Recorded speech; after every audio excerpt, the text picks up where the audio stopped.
Good afternoon, everyone. Happy Tuesday to you all. It's the last day of July. We are here because the road to my farm kills vehicles. This doesn't look too good because it's not. We pull the vehicle up on ramps here. And, well, this is definitely not supposed to have this. It don't hold oil. There's where the rock punctured the pan. Believe it or not, we were able to follow the oil trail all the way back where it started.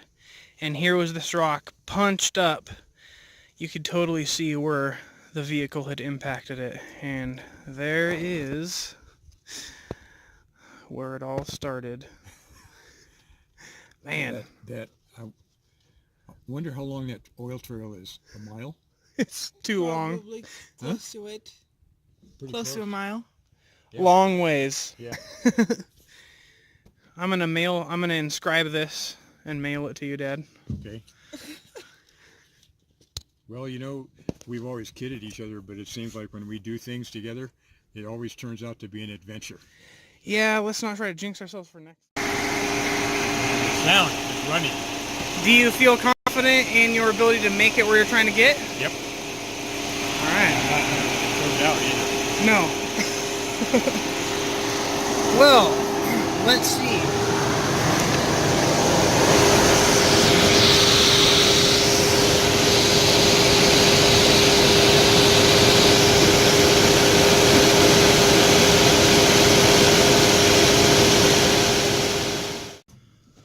Okay, so let's go over the cost for this. We got $5.60 for lacquer thinner to clean the exterior surface of the oil pan.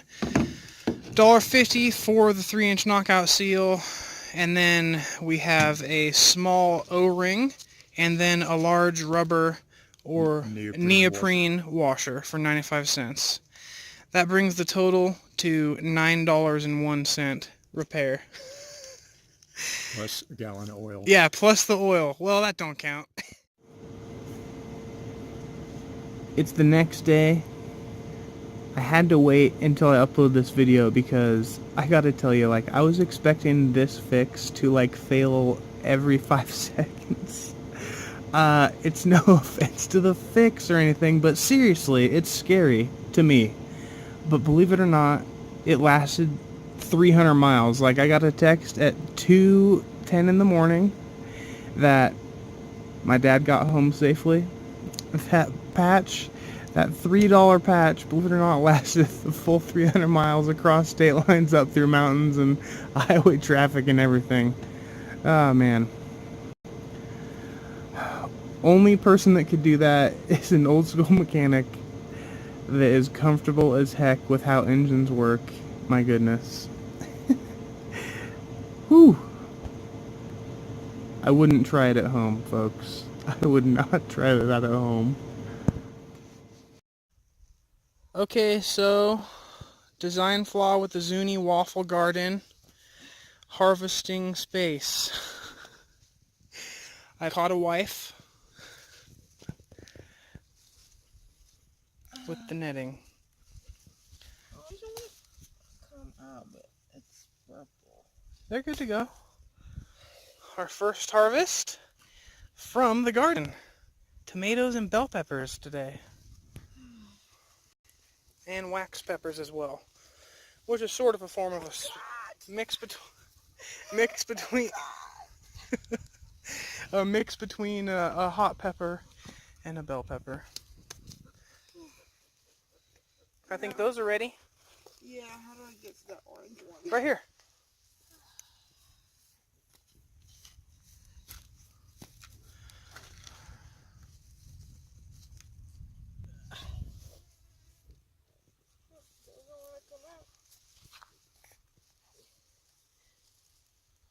Huh, okay. Well, not ready yet. Now some zucchinis are ready to come off too.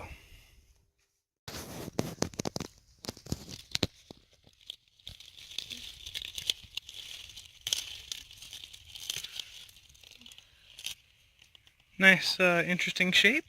Yep. I hate the thorns. I know they're spiky.